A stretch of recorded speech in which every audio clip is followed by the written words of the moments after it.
हम ऐसा नहीं कह सकते कि भगवान साकार नहीं हो सकते, या हम ऐसा भी नहीं कह सकते कि भगवान निराकार नहीं हो सकते। भगवान दोनों हो सकते हैं। वो तो कह ही रहे हैं कि भगवान निर्गुण है, कोई गुण नहीं है भगवान के अंदर, भगवान निर्विकार है, कोई चेंज नहीं आता। साकार का जो उल्टा, इस भौतिक जगत के साकार का उल्टा निराकार नहीं है। साकार का उल्टा, भौतिक गुणों वाले साकार का उल्टा दिव्य गुणों वाले साकार है। तो हम लोग चैतन्य चरितमृत के आदि लीला के दूसरे अध्याय पे बात कर रहे हैं, और ये सिद्ध कर रहे हैं हम कि श्री चैतन्य महाप्रभु ही परम भगवान है। तो हमने बात की थी कि उससे पहले हम चैतन्य महाप्रभु को भगवान सिद्ध कर सकें, उससे पहले हमें ये सिद्ध करना पड़ेगा कि कृष्णा भगवान है, कृष्णा परम भगवान है। क्यों सिद्ध करना पड़ेगा? क्योंकि प्रॉब्लम्स हैं, क्योंकि लोग ये सोचते हैं कि ब्रह्म ज्योति जो निराकार ज्योति है, प्रकाश है, वो इवन भगवान कृष्ण का भी वही कारण है। और लोग रामचरितमानस जैसे ग्रंथों का उदाहरण देकर, प्रमाण देकर ये सिद्ध करने का प्रयास करते हैं। और फिर कुछ लोग ये बोलते हैं कि परमात्मा जो है वो सर्वश्रेष्ठ है, कुछ लोग बोलते हैं कि नारायण जो है, भगवान नारायण वो जो है वो भगवान कृष्ण के स्रोत हैं। तो इस तरह के कई कुसिद्धांत जो हैं वो समाज में प्रचलित है, इसलिए उनको काटना बहुत आवश्यक है। तो आज हम इस बारे में बात कर रहे हैं कि भगवान जो ब्रह्म ज्योति है वो एक्चुअली में भगवान से श्रेष्ठ नहीं है, भगवान ब्रह्म ज्योति से श्रेष्ठ है। तो बेसिकली उससे पहले एक बेसिक क्वेश्चन जो लोग ये सवाल उठाते रहते हैं बार बार कि क्या भगवान साकार है या निराकार है, तो उसका आंसर ये नहीं है कि भगवान निराकार है, या उसका आंसर ये नहीं है कि भगवान साकार है। उसका आंसर ये है कि भगवान दोनों है, भगवान साकार भी है, भगवान निराकार भी है। हम ऐसा नहीं कह सकते कि भगवान साकार नहीं हो सकते, या हम ऐसा भी नहीं कह सकते कि भगवान निराकार नहीं हो सकते। भगवान दोनों हो सकते हैं, और दोनों हैं ही भगवान। क्वेश्चन यहाँ पे ये आता है कि अब साकार निराकार में से श्रेष्ठ कौन है, उसी के ऊपर हम आज बात करेंगे। तो पहली बात है कि क्यों हम ये मानते हैं कि निराकार जो है वो साकार से श्रेष्ठ है। पहले तो हम इसके ऊपर बात करते हैं, जो मूल है, जो जड़ है प्रॉब्लम की। तो हम इसलिए निराकार को श्रेष्ठ मानते हैं क्योंकि हम लोग अपनी भौतिक इंद्रियों से हम चीज़ों को समझने का प्रयास करते हैं ना। अब आप देखो कि इस भौतिक संसार में हम देख रहे हैं कोई भी वस्तु है जिसका आकार है वो प्रॉब्लमेटिक है। वो पैदा होगी, वो बढ़ेगी, उससे आगे बच्चे पैदा होंगे, कुछ समय तक वैसे बनी रहेगी, फिर उसमें वो क्षीण होनी शुरू हो जाएगी, कमज़ोर होनी शुरू हो जाएगी और ख़त्म हो जाएगी। ये 6 बदलाव हर वस्तु जिसमें आकार है उसके अंदर ये 6 बदलाव आते ही आते हैं। तो फिर हमारे माइंड ने ये कैलकुलेशन लगा ली कि अगर हर वस्तु जिसका आकार है उसमें ये 6 बदलाव आ रहे हैं, और अगर भगवान दिव्य हैं तो फिर भगवान दिव्य का मतलब क्या है कि फिर तो भगवान निराकार होंगे, क्योंकि साकार में तो ये प्रॉब्लम्स हैं। साकार का उल्टा जो है वो तो फिर निराकार ही होता है। लेकिन और फिर हमारे शास्त्रों में बोला गया है निर्गुण निर्विकार, हमारे शास्त्रों में भी बोला गया है। तो फिर उसको कैसे, वो तो कह ही रहे हैं कि भगवान निर्गुण है, कोई गुण नहीं है भगवान के अंदर, भगवान निर्विकार है, कोई चेंज नहीं आता। तो ये सवाल, ये जो बातें हैं ये उस चीज़ को पुष्ट करती हैं कि भगवान का आकार नहीं है। और दूसरी बात ये है कि हमारे जो देखने की क्षमता है वो बहुत कम है। हमारी देखने की क्षमता, हम दूर से कोई वस्तु बहुत दूर है तो हमें वो धुंधली दिखाई देना शुरू हो जाती है, और जब धुंधली दिखाई देती है तो जो वस्तुएं जो हैं, अगर वहाँ पे कई वैरायटी है, वो आपस में मिक्स होना शुरू हो जाती है। धुंधली के अंदर ये प्रॉब्लम होती है। इसीलिए दूर से हम पहाड़ को देखते हैं तो हमें एक धुएं जैसी स्ट्रक्चर दिखाई देती है, कोई स्पष्ट आकार नहीं दिखता हमें, और ना ही हमें अलग से पेड़ पौधे, पशु पक्षी, नदियाँ, नाले, हमें कुछ नहीं दिखाई देते। तो क्योंकि हम दूर से देख रहे हैं कि ये एक धुंधली सी, एक धुएं जैसी आकृति है, तो हम बोलते हैं कि वेल ये निराकार ही है। यही चीज़ हम भगवान के परिप्रेक्ष्य में भी सोचना शुरू कर देते हैं कि भगवान एक्चुअली में निराकार है। लेकिन हमारे सारे शास्त्र इन बातों को काटते हैं। पहली बात यह है कि हमारे शास्त्र बोल रहे हैं कि साकार का जो उल्टा, इस भौतिक जगत के साकार का उल्टा निराकार नहीं है।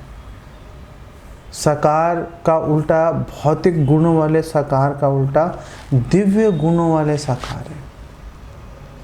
कि भगवान साकार हैं लेकिन उनके दिव्य गुण हैं। और कैसे गुण है? कैसे गुण है कि उनके गुणों में कोई भी बदलाव नहीं आता। भगवान के ऐसा नहीं है कि भगवान के गुण कभी घट रहे हैं, कभी कुछ हो रहा है। भगवान के जो गुण हैं वो भगवान को कभी छोड़ के नहीं जाते। जैसे बुढ़ापे में जो मनुष्य है वो ताकत उसको छोड़ के चली जाती है, आँखों की नज़र कमज़ोर हो जाती है। भगवान में ये सब प्रॉब्लम्स नहीं है। भगवान जैसे हैं वैसे बने रहते हैं। और इनफैक्ट आगे जाके इसी चैप्टर में डिस्कशन भी किया गया है कि भगवान की लीलाएं लोग 6 विभिन्न प्रकार से तो देखते हैं, और उसमें जब वो विभिन्न 6 प्रकार से देखते हैं, वैभव लीला, प्रकाश लीला, वो सब देखते हैं, लेकिन साथ में वो ये भी देखते हैं कि भगवान की बाल्य लीला हो रही है, और फिर ये भी देखते हैं भगवान की पौगंड लीला हो रही है। पौगंड लीला मतलब 10, 11, 12 साल का जो एक बच्चा होता है उसकी जो एक्टिविटीज़ हैं। लेकिन साथ में ये भी बता रहे हैं कि जो भगवान का जो नित्य स्वरूप है वो तो कैशोर रूप है, 16 साल का जो है, एकदम नव यौवनम चा, कि भगवान हालांकि पुरातन पुरुष हैं लेकिन नव यौवनम चा, भगवान हमेशा यंग 16 साल के नवयुवक भगवान बने रहते हैं। और जब भगवान की लीलाएं, या भगवान बाल्य लीला भी कर रहे होते हैं या पौगंड लीला भी कर रहे होते हैं, तो भी भगवान पूर्ण रूप से ताकतवर होते हैं। और उसका हम उदाहरण हम अपने भागवतम में, हम शास्त्रों में देख सकते हैं। भगवान ने जब पालने में थे शक्टासुर का वध कर दिया, तृणावर्त, पूतना, इन सब का भगवान एक के बाद एक भगवान वध करते चले जा रहे थे। ऐसा नहीं था कि भगवान ने उनको बोला और रुको भाई थोड़ा सा मैं बड़ा हो जाऊं, कुछ हाथ पैर चलने शुरू हो जाएं फिर बात करेंगे। भगवान को आवश्यकता नहीं है। और इनफैक्ट जो हमारे रसिक जो आचार्य हैं, जो रस के अंदर भगवान की आराधना कर रहे हैं, वो तो ये भी बता रहे हैं कि भगवान बाल्य अवस्था में भी पूरी तरह से रस का, इवन माधुर्य रस का भी आस्वादन भगवान कर लेते हैं। तो ये सारी जो बातें हैं, और फिर उन्होंने उदाहरण भी दिए कि कैसे भगवान रस का आस्वादन कर लेते हैं। तो ये सारी बातें ये दिखाती हैं कि भगवान जो हैं वो किसी अवस्था पर निर्भर नहीं रहते।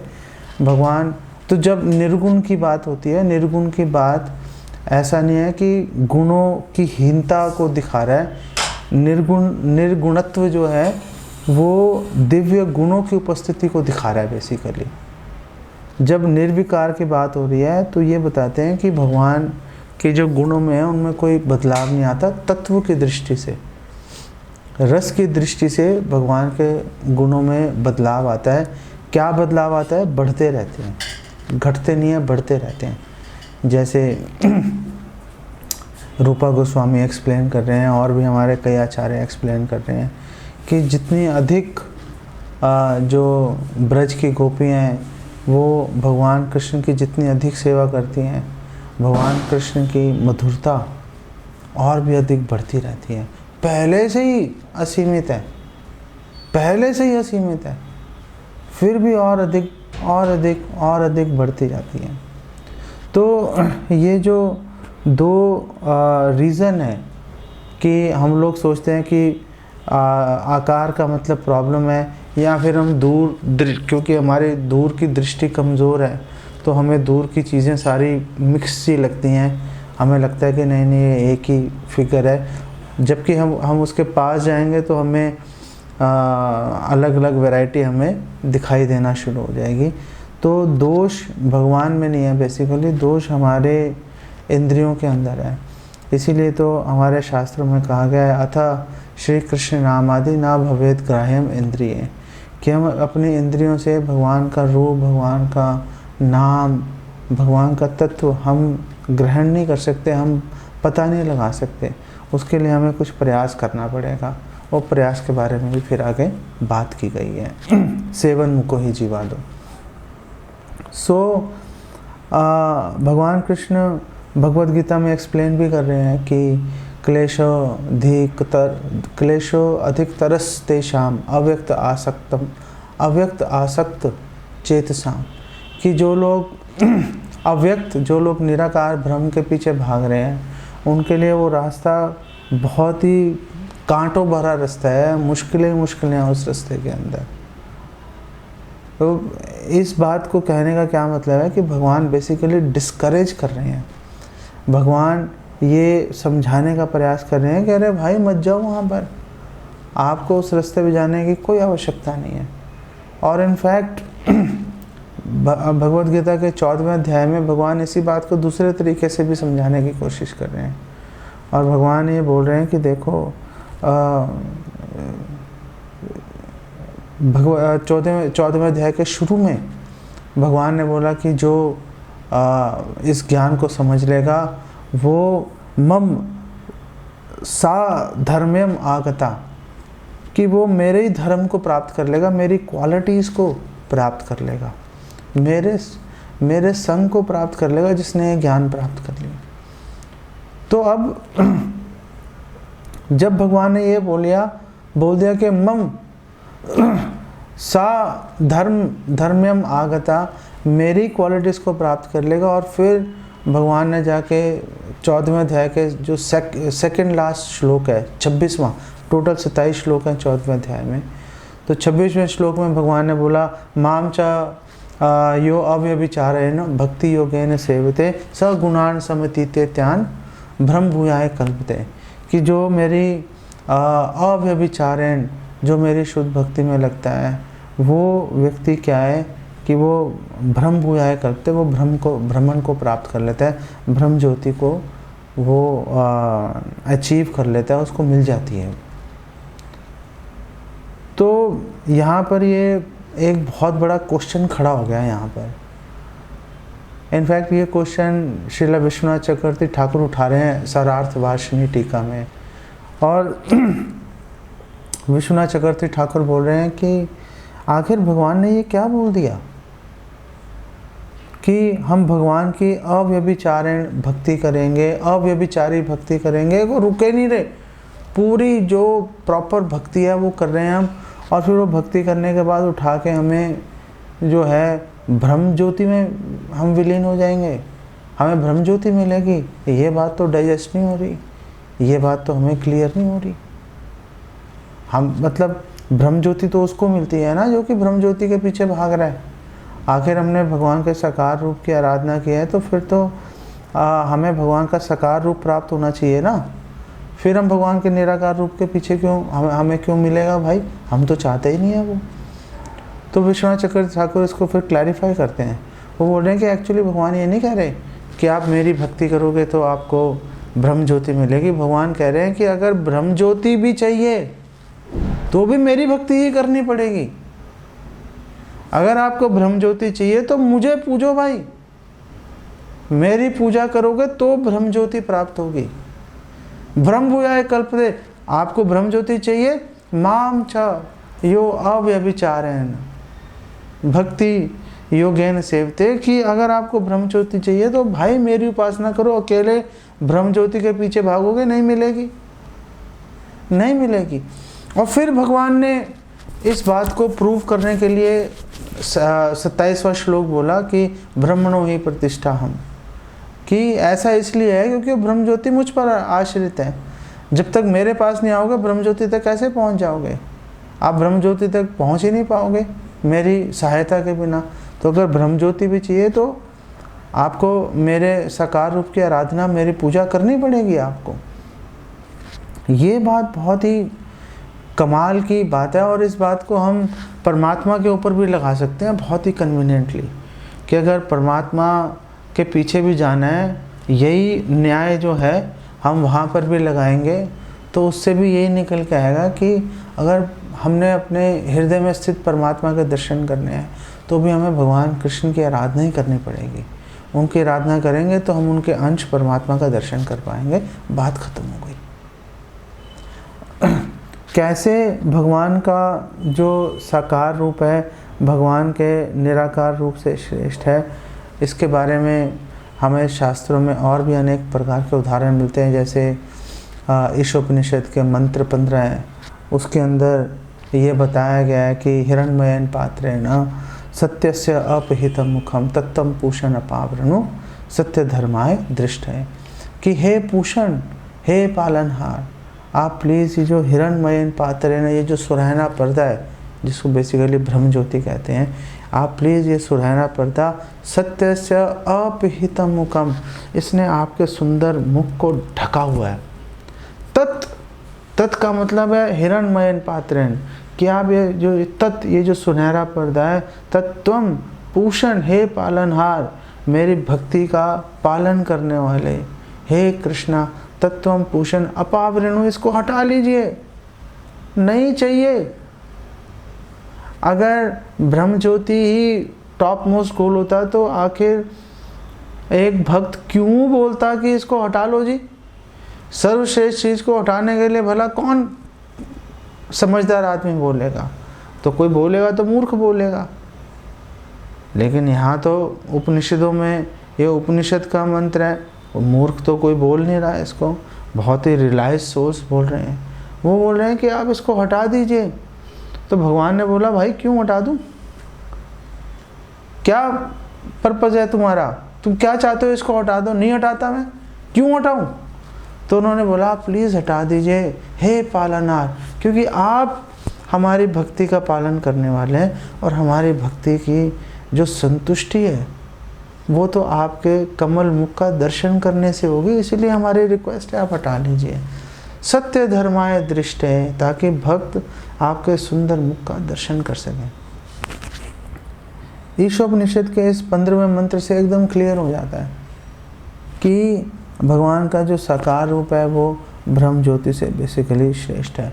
और फिर ब्रह्मा जी भी ब्रह्म संहिता में बोल रहे हैं 5वें अध्याय के 40वें श्लोक में, यस्य प्रभा प्रभवती प्रभवतो जगदंड कोटिश विशेष वसुधाधि विभूति भिन्नम तद्भ्रम अनंतम अशेष भूतम गोविंदमादि पुरुषम तम हम भजामे, कि यस्य प्रभा प्रभवतो, कि ये जो ब्रह्म ज्योति है ये भगवान के अंग की कांति है, और ये जो ब्रह्म ज्योति है इसी के अंदर विभिन्न जितने भी जो ग्रह हैं, जितने भी ब्रह्मांड हैं, ये इसी ब्रह्म ज्योति के अंदर आपको तैरते हुए मिलेंगे। और ये जो ब्रह्म ज्योति है, जिन परम भगवान के अंग की कांति है, उन श्री गोविंद को, भगवान कृष्ण को मैं प्रणाम करता हूँ। तो यहाँ से भी बेसिकली ये बात क्लियर हो जाती है कि भगवान का साकार रूप निराकार रूप से श्रेष्ठ है। तो निराकार रूप के पीछे जाने की आवश्यकता नहीं है, लेकिन फिर भी अगर कोई पूरी तरह से तुला हुआ है अगर निराकार प्राप्त करने के लिए, तो भी उसको भगवान के साकार रूप की, द्विभुज रूप की, भगवान के श्याम सुंदर रूप की उपासना करना उसके लिए सर्वश्रेष्ठ सर्वोत्तम उपाय औषधि है।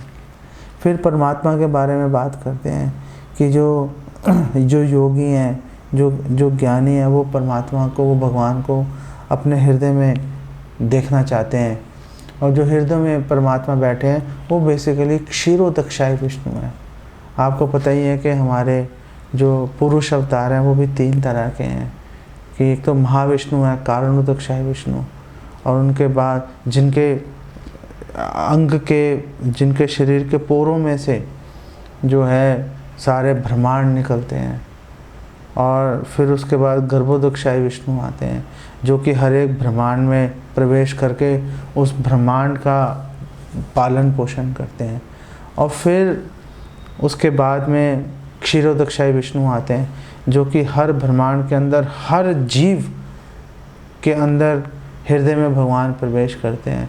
और उस जीव को जब तक वो मुक्त नहीं हो जाता, जब तक वो अपने हृदय में से बाहर निकल के भगवान को साक्षात देखने की लालसा बलवती नहीं हो जाती, तब तक उसके हृदय में भगवान उसके साथ रहते रहेंगे असीमित जन्मों तक, जब तक कि वो इस भौतिक संसार को छोड़ के वापस भगवत धाम में चला जाता। जो परमात्मा है हमारे शास्त्रों में अनेक जगह पे एक्सप्लेन किया गया है। जैसे भागवतम 15:15 में बोला गया है, सर्वस्य चाहम हृदय सन्निविष्टो मत्तः स्मृतिम ज्ञानम अपूर्णम च। तो जो इसका मतलब है कि सबके हृदय में जो विराजमान है, बेसिकली यहाँ पे परमात्मा की बात की गई है। और फिर हमारे आचार्य जी भी बोल रहे हैं कि भगवत गीता 5:29 में भी जो श्लोक है, जिसको हम शांति प्राप्त करने का श्लोक बोलते हैं, भोक्तारम यज्ञ तपसाम सर्वलोक महेश्वरम सुहृतम सर्वभूतानाम ज्ञात्वा माम शांतिम रिच्छति। शांति प्राप्त हो जाएगी जी। कैसे प्राप्त होगी?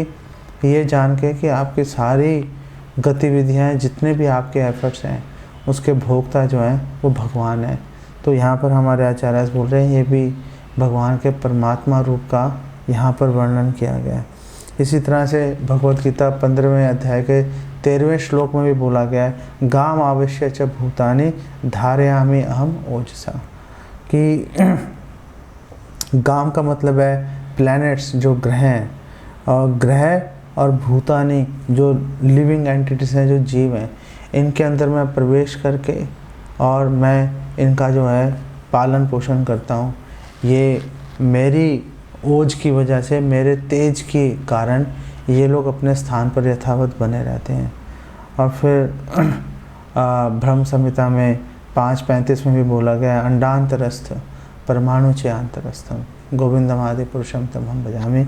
कि भगवान कण कण में विराजमान है। तो कण कण में कौन भी विराजमान है? और बेसिकली यहाँ पर भी परमात्मा का वर्णन किया गया है।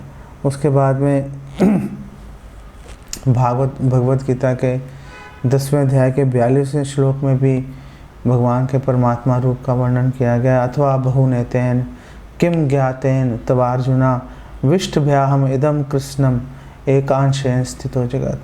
कि अर्जुन, मैं तुम्हें और क्या बताऊं अपने बारे में, मेरे एक अंश से मैं पूरे ब्रह्मांड का, पूरे संसार का भरण पोषण करता हूँ। तो वो जो एक अंश का जहाँ यहाँ पे बात की गई है, वो भी बेसिकली परमात्मा के बारे में यहाँ पे चर्चा की गई है। तो ये जो परमात्मा है, इनको हम 4 प्रकार से, इनके बारे में 4 बातें ऐसी हैं जो हमारे लिए जानना आवश्यक है। पहली बात यह है कि जो परमात्मा है वो भगवान के अंश हैं, वो भगवान के प्रतिनिधि हैं, वो भगवान से श्रेष्ठ नहीं है, भगवान से ऊपर नहीं है।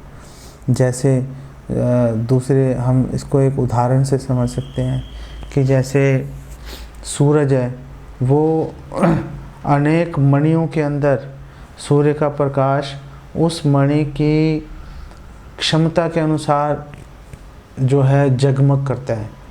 ऐसे ही जो परमात्मा है, हर जीव के अंदर उसकी क्षमता के अनुसार भगवान प्रतिबिंबित होते हैं। तो हैं तो भगवान एक ही जगह पर, लेकिन हर जगह भगवान जो है जीवों की क्षमता के अनुसार उनका बिंब दिखाई देगा। और फिर तीसरी बात यह है परमात्मा के उपलक्ष्य में, जो कि एक भक्त के लिए बहुत प्रासंगिक है, कि एक भक्त वो संतुष्ट नहीं होता अपने हृदय में परमात्मा के, भगवान के दर्शन करते करते। एक भक्त को तो सामने भगवान के साक्षात दर्शन चाहिए।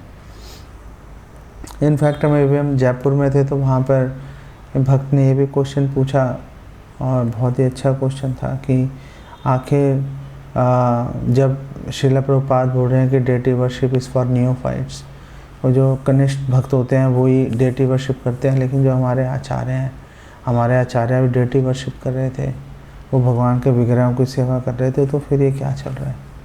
तो बेसिकली सिद्धावस्था में जो है साधनावस्था के रूल्स चेंज हो जाते हैं। जो चीज़ साधनावस्था में बहुत रेलिवेंट है, वो सिद्धावस्था में नगण्य हो जाती है। जो वहाँ पे नगण्य है वहाँ पे इम्पॉर्टेंट हो जाती है। तो हमारे जो आचार्य हैं, क्योंकि वो सिद्धावस्था में भगवान की विग्रह की सेवा कर रहे हैं, तो वो एक्चुअली वो भगवान के विग्रह की सेवा एक उनको मूर्ति समझ कर नहीं कर रहे, उनके लिए तो वो भगवान सामने साक्षात ही बैठे हुए हैं और उनसे आदान प्रदान कर रहे हैं।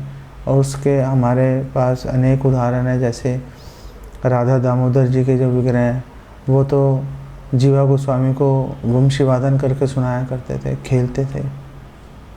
ऐसे ही मदन मोहन जी हैं, वो सनातन गोस्वामी को कह रहे थे, अरे भाई कब तक तुम ये सूखी रोटी खिलाते रहोगे, कुछ तो कभी तो कुछ खिलाओ। तो सनातन गोस्वामी ने कहा, देखो मेरे पास तो यही है, अगर आपको कुछ चाहिए तो अपने आप अरेंज कर लो। तो फिर मदन मोहन जी ने अरेंज कर भी लिया अपने लिए। वो एक कपूर साहब थे, उनका पहले तो पूरा जहाज नमक से भरा हुआ, उसको जमुना जी में फंसाया और फिर निकलवाया उसको बाहर। तो वो जो कपूर जी हैं, उन्होंने फिर मदन मोहन जी की सेवा के लिए धनराशि दी, तो उन्होंने फिर अपना अरेंजमेंट कर भी लिया मदन मोहन जी ने। लेकिन बात यह है कि आपस में आदान प्रदान कर रहे हैं। जैसे रूपा गोस्वामी है, रूपा गोस्वामी ढूंढ रहे थे गोविंद देव जी की विग्रह कहाँ पर है, गोविंद देव जी के विग्रह कहाँ है। तो गोविंद देव जी ने आके ही बताया उनको, देखो वहाँ पे एक विग्रह छुपे हुए हैं, आप जाके ढूंढ लो गोमती टीले पर। और रूपा गोस्वामी गए, वहाँ से वो विग्रह निकाल लाए। माधवेंद्र पुरी श्रीपाद है, उनके पास में श्री गोपाल स्वयं आए और उनको बोला कि आप वहाँ से विग्रह निकालो, जो कि पहले गोवर्धन पर्वत के ऊपर स्थापित किए गए थे। और फिर वहाँ से इवेंचुअली वो शिफ्ट हो गए नाथ द्वारा में। और वो नाथ द्वारा में श्रीनाथ जी के नाम से पूरे संसार के अंदर फेमस हैं। वो दुनिया भर से लोग जाते हैं उनकी आराधना करने। जो श्री गोपाल जी के विग्रह हैं, वो माधवेंद्र पुरी जी को बोल रहे थे, भाई बहुत गर्मी लग रही है, चंदन लगाओ। तो वो चंदन लेने चले गए पुरी में। तो जो सिद्धावस्था के अंदर जो शुद्ध भक्त हैं, उनके लिए तो विग्रह, हमारे लिए जो भगवान के विग्रह हैं, वो तो बेसिकली हम कहते हैं, हम अपने मुंह से बोल नहीं पाते इस बात को, लेकिन एक्चुअली में तो ऐसे ही है ना कि हम लोग उनको पत्थर का या धातुओं का या चित्र समझ के हम उनकी पूजा अर्चना करते रहते हैं। हमारा जो भावनाएं हैं, हम ये तो कभी नहीं, अभी तक हम अभी सोच नहीं पा रहे, हालांकि हम सब लोग लगे तो हुए हैं, लेकिन अभी तक हम लोग ये सोच थोड़ा ना पा रहे हैं कि सामने भगवान ही बैठे हैं। क्योंकि जिस दिन हमें ये पता चल गया कि सामने भगवान ही बैठे हैं, जिस दिन हमें ये रियलाइजेशन होगी, फिर हम जैसे हमारे अभी व्यवहार कर रहे हैं, जैसे हमारी अभी हरकतें हैं, वो तो सब चेंज हो जाएंगी ना, वो तो सारी बदल जाएंगी। और फिर हमें भागवतम में भी ये प्रसंग मिलता है कि जो भक्त है वो भगवान को हृदय में देखते रहने से संतुष्ट नहीं रहता। प्रसंग हमें मिलता है भागवतम के 10वें स्कंद में, जब भगवान कृष्ण ने उद्धव जी को भेजा था, जाओ मेरा संदेश लेके जाओ गोपियों के पास में। तो हालांकि उसके पीछे उद्धार करने का भगवान का उद्देश्य, उद्धव जी का उद्धार करने का उद्देश्य था। गोपियों को सांत्वना, उनको पता था ये नहीं पहुंचा सकता, लेकिन कम से कम उद्धव जी को फर्स्ट हैंड वो अपनी आँखों से देख लें कि आखिर प्रेम की पराकाष्ठा क्या होती है, जो कि उद्धव जी ने बाद में एक्सेप्ट भी किया कि भगवान ने मेरे पे बड़ी दया की, मुझे इसका अनुभव करवा दिया भगवान ने। तो जब उद्धव जी गए थे गोपियों के पास, तो वो संदेश लेके गए थे भगवान कृष्ण का कि हृदय में देखो। और गोपियों ने कहा, कहाँ से आ गए तुम यार दिमाग ख़राब करने के लिए, हृदय में क्यों देखें हम, हृदय में देखने से थोड़ा ना बात बन रही है। हम तो भगवान को सर्व करना चाहते हैं, हम उनको छूना चाहते हैं, हम उनके लिए आभूषण बनाना चाहते हैं। हार वैजंती माला है, क्या हृदय में किसको पहनाएंगे, वो सामने चाहिए ना व्यक्ति जिसको हम ये हार पहनाएंगे, जिसके हम चरण कमलों की मसाज करेंगे, जिनके साथ हम विभिन्न प्रकार के जो हैं हम उनसे बातें करेंगे। अब हृदय में देखते रहो, कोई सर्विस तो है नहीं हृदय में देखने से, सर्विस तो सामने आने से होगी ना। तो इससे हमें ये पता चलता है कि जो भगवान का जो भगवान कृष्ण है, वो परमात्मा रूप से श्रेष्ठ हैं। अदरवाइज़ जो गोपी हैं वो बोलते हैं हाँ ये बात सही है, तो परमात्मा के पीछे चलते हैं, हृदय में देखते रहेंगे, बात ख़त्म हो जाएगी। लेकिन हम देखते हैं कि हमारे जो आचार्य हैं वो भी संतुष्ट नहीं हो रहे, हम देख रहे हैं गोपियाँ भी संतुष्ट नहीं हो रही। और फिर एक बात और भी हमारे शास्त्रों में परमात्मा के संदर्भ में बताई गई है, वो ये बात है कि भगवान इस भौतिक संसार के सभी जीवों का भरण पोषण परमात्मा रूप में करते हैं। लेकिन अपने भक्तों, जब भगवान के भक्तों की बात आ जाती है, चाहे वो इस भौतिक संसार में भी रह रहे हैं, तो उनका भरण पोषण परमात्मा नहीं करते। उनके भरण पोषण का जिम्मा स्वयं भगवान अपने कंधों पे उठा लेते हैं। इसीलिए तो भगवान ने बोला योग क्षेमम वहामि अहम, मैं ही उठाता हूँ, मैं किसी और को नहीं बोलता, मैं परमात्मा को नहीं बोलता कि भाई तुम करो ये काम, मैं खुद ही करता हूँ उस काम को। तो जो भगवान भी अपने साकार रूप में, सामने सर्व आकर्षक रूप में हमारे से आदान प्रदान करने के लिए बहुत लालायित हैं। हमें भी ये जो ब्रह्म ज्योति सर्वश्रेष्ठ है या परमात्मा श्रेष्ठ है, इन कुसिद्धांतों से, इन भटकाव से हमें बाहर निकलकर हमें भगवान के साकार रूप, जो भगवान कृष्ण के बारे में हमें विचार करना चाहिए, उनके ऊपर अगर हम फोकस करेंगे, उनकी सेवा में लगेंगे, तो हमारी कार्य आगे बढ़ जाएगी। और फिर तात्विक दृष्टि से हम एक और एंगल से देख सकते हैं कि भगवान के 3 गुण हैं, सत, चित और आनंद।